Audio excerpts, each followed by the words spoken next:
বিসমিল্লাহির রহমানির রহিম। প্রিয় শিক্ষার্থী, আসসালামু আলাইকুম। তোমরা কেমন আছো?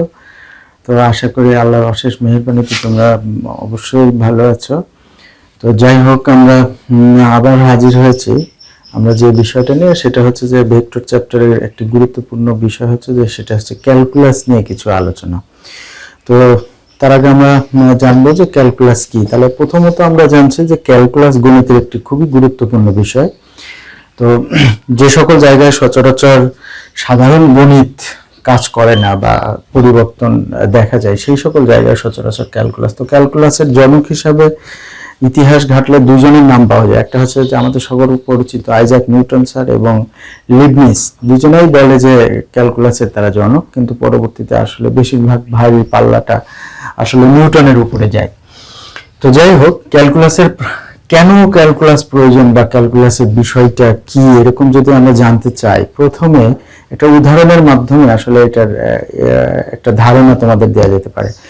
নিউটন প্রায় 20 বছর ধরে ক্যালকুলাসের বিষয়গুলো নিয়ে ঘাটাঘাটি করে শেষ পর্যন্ত সূত্র, আসলে একটা ক্লাস বা দুইটা ক্লাসে ক্যালকুলাস পরিপূর্ণভাবে কিন্তু ওইভাবে বোঝা একটু কষ্টকর হয়ে থাকে। নিউটন 20 বছর ধরে যেখানে করেছিল, আমরা সেখানে সামান্য দুই একটা ক্লাস করে পুরো বুঝে যাব, ব্যাপারটা কিন্তু এরকম না। তো যাই হোক, তো আমরা যদি একটু আলোচনার স্বার্থে আমরা যদি নিয়ে আসি, তো আমরা সমাজে সচরাচর দেখি যে আমরা যখন বিভিন্ন মসজিদে যাই আর কি, তো খেয়াল করলে দেখবা যে মসজিদের যে গম্বুজ থাকে না, এটা একটা গোলাকার একটা ব্যাপার। অথচ দেখো যে এই গোলাকার অংশটাকে ছোট ছোট টাইলসের টুকরা দিয়ে কিন্তু গম্বুজটাকে আবৃত করে রেখেছে। অর্থাৎ একটা গোলাকার জায়গার ক্ষেত্রফলকে একটা তুমি আয়তকার ক্ষেত্র দ্বারা কিন্তু এটাকে তুমি ঢেকে দিয়েছো। কিন্তু যদি আমি এভাবে বলতাম যে বড় একটা টাইলস, মনে করো যে গোলাকার একটা অংশ তুমি ছোট ছোট টুকরো দিয়ে কিন্তু এটাকে সুন্দরভাবে সজ্জিত করেছো, কিন্তু যদি আমি বলতাম যে বড় একটা আয়তকার টুকরা দিয়ে এভাবে সাজাতো, তাহলে দেখা যাচ্ছে যে কিন্তু ঝামেলা হয়ে যাচ্ছে, এইসব জায়গায় মিলবে না, কিন্তু তখন কিন্তু মিলতে চাবে না। একটা জায়গায় মিললেও কিন্তু আরেকটা জায়গায় মিলতে চাবে না। তখন তাহলে দেখো যে একটা বৃত্তাকার শেপকে তুমি একটা আয়তকার শেপ দ্বারা তুমি কিন্তু এটাকে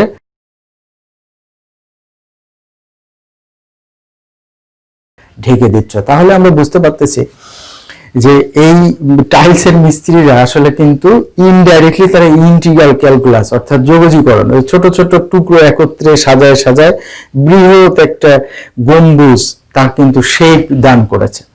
তো আসলে এই যে ছোট ছোট, তার মানে যখন কোনো বিষয় বড় জিনিস নিলে কাজ হচ্ছে না, কিন্তু সেইটাকে যদি অসংখ্য ছোট ছোট টুকরো যদি মানে সেই যে টুকরোগুলো প্রায় শূন্যের কাছাকাছি বা খুবই ক্ষুদ্র, এরকম টুকরোগুলো যখন একত্রে একটার পর একটা সাজায়, তখন কিন্তু তুমি একটা বৃত্তাকার শেপে কিন্তু তুমি পরিণত করতে পারো। তা কিন্তু যদি বড় একটা আয়তকার টুকরো হয়, তাহলে কিন্তু এটা সম্ভব না। তাহলে আমরা বুঝতে পারতেছি যখন কোনো বিষয় এরকম বৃহৎ কোনো জিনিস আমরা কল্পনা করব, তখন একটা ছোট জিনিস এভাবে যদি টুকরো টুকরো করে পরপর সাজায়, তাহলে ওই জিনিসটা কিন্তু বৃহৎ জিনিসে কিন্তু রূপান্তরিত। তার মানে সমাকলন ব্যাপারটা এরকম বোঝানো যায় যে ছোট ছোট টুকরাগুলো একত্রে যোগ করতে করতে করতে করতে একটা বড় টুকরায় কিন্তু রূপান্তরিত করা। আর এটা প্রয়োজনীয়তা কেন দেখা দিল? এটা প্রয়োজনীয়তা দেখা দিল যে যে কোনো শেপের ক্ষেত্রে কিন্তু এই ছোট ছোট টুকরোগুলো যদি অ্যাডজাস্ট করা যায়, তাহলে কিন্তু এইটা কিন্তু খুব সুন্দরভাবে এটা কিন্তু ম্যাচিং হয়ে যায়। তাহলে আমরা বুঝতে পারতেছি যে এই ক্যালকুলাসের যে ব্যাপারটা, মোটামুটি একটা ধারণা তোমাদের আমি কিন্তু দিতে পারলাম, যে অর্থাৎ যখন কোনো শেপজনিত, যেমন শেপজনিত বৃত্তাকার কোনো কিছু বা পরিবর্তনশীল কোনো কিছুকে যখন তুমি ক্ষেত্রফল বা তার আয়তন বের করবা, তখন কিন্তু আয়তকার ছোট ছোট টুকরো এটাকে যদি দিয়ে তুমি আস্তে আস্তে করো, সে বৃত্তাকার হোক আর সে যেই শেপেরই হোক, তাহলে কিন্তু সেটা কিন্তু ফলাফল পাওয়া যাবে। কিন্তু যদি বড় পরিসর নিয়ে তুমি চিন্তা করো, সেটা কিন্তু সম্ভব না। তো এভাবে মোটামুটি ওইগুলাকে যখন তুমি যোগ করবা, যোগ করে দেখবা যে তার কিন্তু বৃহৎ ফলাফলটা তুমি পেয়ে গেছো।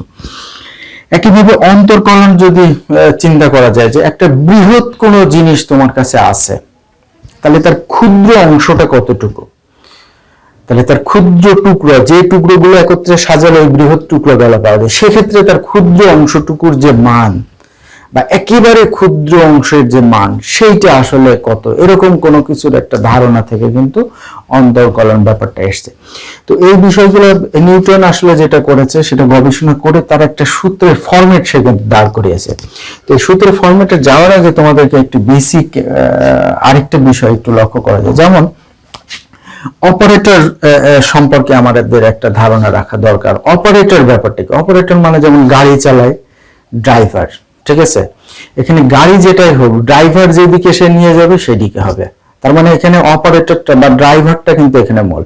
তারপরে যেমন ধরো যে আমাদের গণিতের ক্ষেত্রেও যেমন মনে করো যে 2 আর 3, এখন আমরা যদি এর ভেতরে একটা অপারেটর জুড়ে দিই, অপারেটর বলতে যেগুলো গণিতের ভাষায় বীজগণিতীয় যে অপারেটর বলে, আমরা যদি জুড়ে দিই ধরো প্লাস, তাহলে তার ফলাফল কত হয়ে যাবে? 5।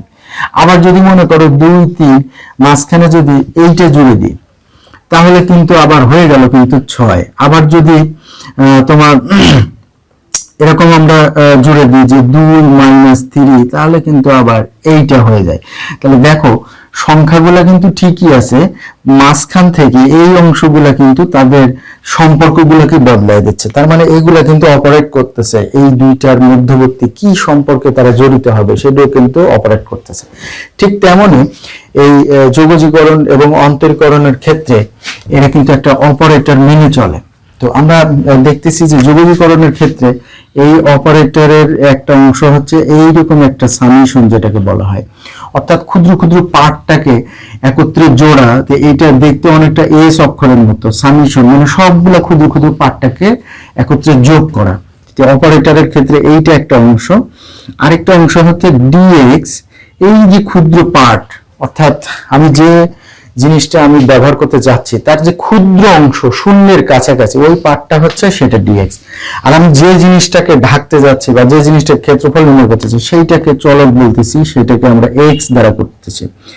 আর এই ক্ষুদ্র ডিএক্স অংশটা কত সংখ্যক হবে একত্রে করলে এই এক্সটাকে ঢাকা যায়, এইভাবে আমরা মূলত ইন্টিগ্রেশনের অপারেটরটাকে হিসাব করি। তাহলে এর মূল অপারেটরটা আসলে ইন্টিগ্রেশন এই ডিএক্স, আর এর ভিতরে যে অংশটাকে আমরা এটাকে হচ্ছে চালনা করব সেটা অর্থাৎ চলক, সেই চলকটা হচ্ছে এই।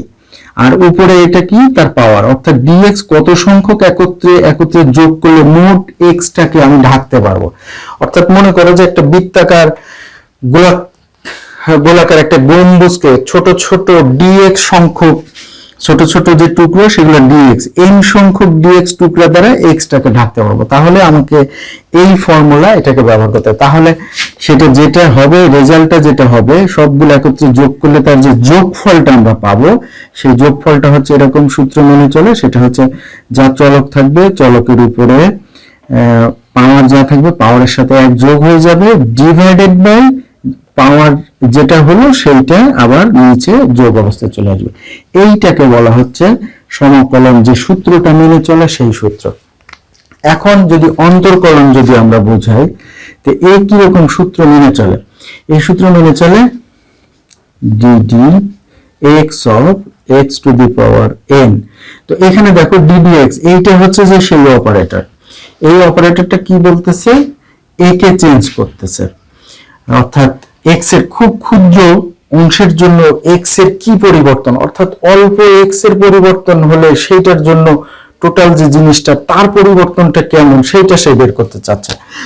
তাহলে এইটাই হচ্ছে সেই অপারেটর, এ কে চেঞ্জ করতেছে। এটাকে কিভাবে আমরা লিখতে পারি? এটাকে লেখা যায় ঠিক এভাবে, পাওয়ার যেটা থাকে সেটা চলে আসে ওর পাশে, চলকের পাশে গুণ হয়ে যাবে, গুণ হয়ে পাওয়ার যা থাকবে, পাওয়ার ছিল এন, তাহলে এন থেকে 1 বাদ যাবে এইভাবে। তাহলে এখানে একটা উদাহরণ দিয়ে করা যেতে পারে।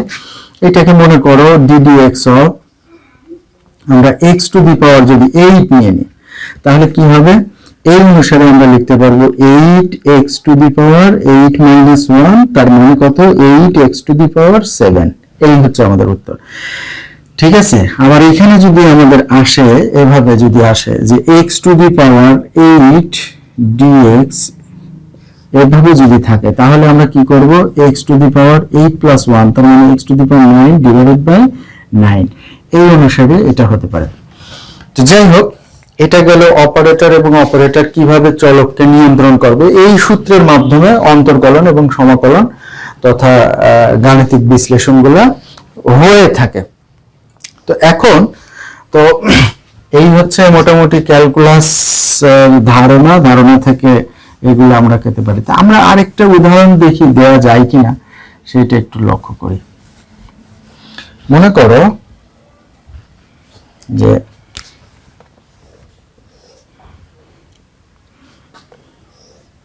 এদিকে সময়, এদিকে সরণ বেগ। তো সময়ের সাথে বেগ সময়ের সাথে সরণ, এদিকে সরণ মিটার এক্স মিটার, এদিকে টি হচ্ছে সেকেন্ড। তো সময়ের সাথে সময় বাড়তেছে, সরণ বাড়তেছে, সময়ের সাথে দেখো একটি সমানতালে কিন্তু বেড়ে চলে যাচ্ছে।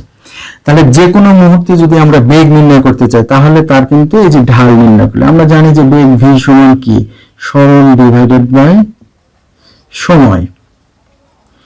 তাহলে তার ঢাল অর্থাৎ সরণ মানে ওয়াই অক্ষ বরাবর সে কতটুকু ডিভাইডেড বাই এক্স অক্ষ বরাবর কতটুকু, অর্থাৎ যে কোনো মুহূর্তে তার যদি ঢাল বের করতে পারে তাহলে তার কিন্তু বেগ বের হয়ে যাবে। কিন্তু যদি এমন হয় যে এই রেখাটা যদি এমন না হয়, যদি এমন হয় সময়ের সাপেক্ষে এইরকম চেঞ্জ হয়ে যায়, অর্থাৎ সময়ের সাপেক্ষে প্রথম দিকে যেমন বাড়ছিল তারপরে আস্তে আস্তে কিন্তু তার কিন্তু রেখাটা কিন্তু সেভাবে কিন্তু যায় নাই, সমান্তরাল সমানভাবে কিন্তু সমানুপাতিক হারে কিন্তু বাড়ে নাই, তখন এটার কি হবে?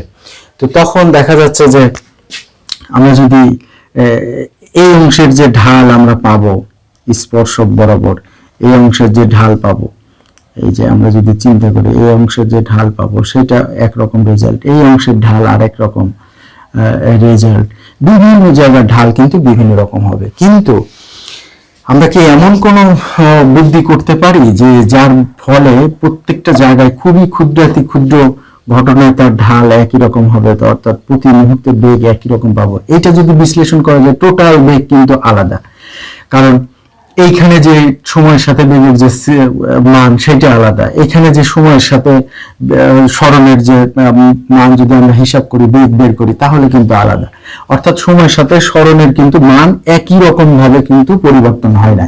যখন এরকম কেস হবে তখন আমরা কি করতে পারি, সময়টাকে খুব ক্ষুদ্র ক্ষুদ্র অংশে বিভক্ত করতে পারি। খুব ক্ষুদ্র ক্ষুদ্র অংশে যদি আমরা বিভক্ত করতে পারি, খেয়াল করলে দেখা যাবে তার ঢালগুলা কিন্তু প্রায় সমান, একেবারে মানে ঢালগুলা কিন্তু প্রায় সমান যদি ক্ষুদ্র ক্ষুদ্র অংশে আমরা বিভক্ত করতে পারি, অর্থাৎ পার্টগুলা যদি খুব ক্ষুদ্র ক্ষুদ্র অংশে যদি বিভক্ত করতে পারি তাহলে দেখা যাচ্ছে ঢালের মান কিন্তু প্রায় সমান। এই যে সময় খুব ক্ষুদ্র মানে সময়টা এই টি টেন্স টু 0, অর্থাৎ এই সময়টার ব্যবধান, যে ব্যবধানকে সচরাচর আমরা ডেলটি বলে, তো এই সময়ের ব্যবধানটা অর্থাৎ লিমিট এভাবে দেয়া হয়, লিমিট ডেলটি টেন্স টু যদি 0 হয়, তো অর্থাৎ সময়ের ব্যবধান যদি 0-এর কাছাকাছি হয় তাহলে তোমার আমরা যে ইয়েটা পাবো, অর্থাৎ এক্স এর সাপেক্ষে যে সময়ের এইটা কিন্তু সব সময় কি থাকবে, ধ্রুবক থাকবে।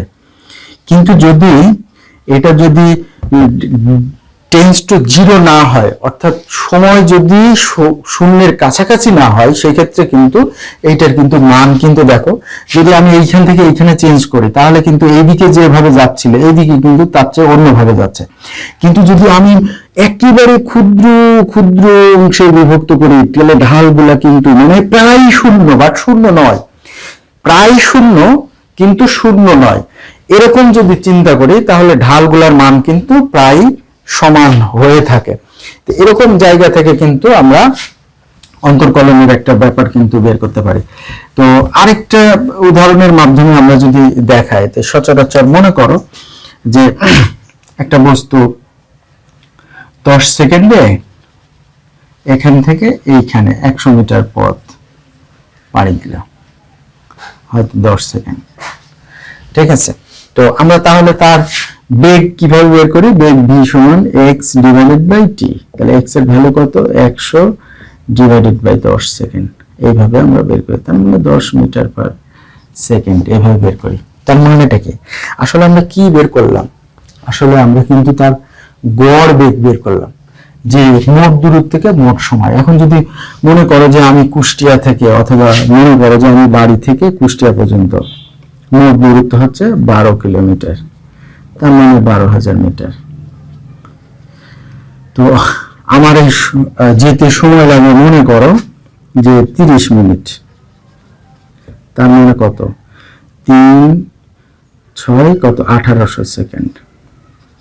ঠিক আছে, এই 1800 সেকেন্ড আমার সময় লাগে। এখন তাহলে আমার বেগ কত, তাহলে বেগ ভি সমান কি, 12,000 ডিভাইডেড বাই 1800 সেকেন্ড, এটা বেগ। তাহলে 2 কেটে গেল, 2 0 2 0 কেটে গেল, তাহলে 3 6 18, 6 দুগুণে 12।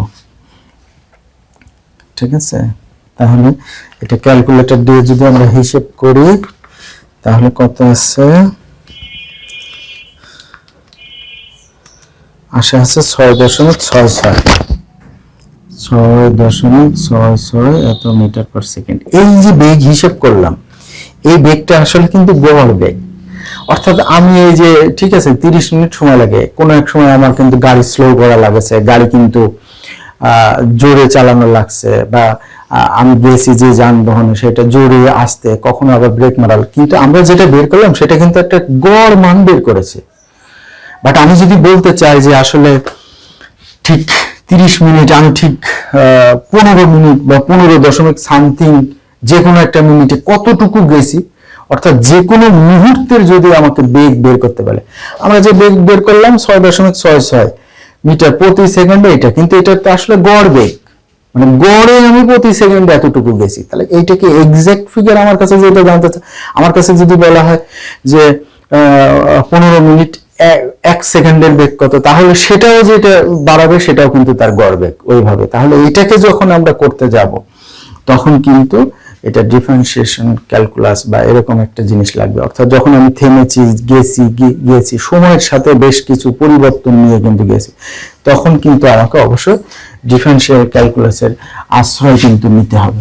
অর্থাৎ যখন কোনো চলক এক্স যখন সময়ের ফাংশন, যদি আমি এটা লিখি 1/8 t⁻³ প্লাস 3t, এরকম যদি কোনো, অর্থাৎ স্মরণ হচ্ছে সময়ের সাথে পরিবর্তনশীল, তাহলে আমাকে যদি বলা হয় যে 10 সেকেন্ডে কত দূর গেছি, 10 সেকেন্ডে বা 2 সেকেন্ডে কত দূর গেছি বা কি অবস্থা, তখন যদি আমি এইভাবে ন্যাচারালি বের করি 10 সেকেন্ডে তার মানে কত, বা যদি আমি বলা হয় 2 সেকেন্ডে কত, তাহলে 1/8 × 2⁻³ তার মানে 8 প্লাস 3 × 2, তার মানে 10 সেকেন্ডে তা আমার যে তোমার স্মরণ হলো সেটা কত, 3 দুগুণে 6, এরকম আমরা কিন্তু বের করতে পারি। কিন্তু যদি আমাকে বলা হয় 2.01 সেকেন্ডে বা এরকম যদি বলে দেওয়া হয় যে কোনো মুহূর্তের বেগ, তাহলে কিন্তু আমাদের কিন্তু খুব ঝামেলা হয়ে যাবে। অথবা যদি বলে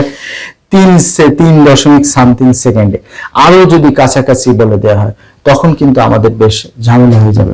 অর্থাৎ এই ক্ষেত্রে যদি বেগ বের করি তাহলে সময় আমরা কত, এইটার ক্ষেত্রে কত পেয়েছি, 2 সেকেন্ডের সময় আমরা কিন্তু বের করেছি, যখন টি এর ভ্যালু কত 2। তাহলে এখন যদি বেগ বের করি তাহলে x/t তার মানে কত, 6/2 তার মানে 3।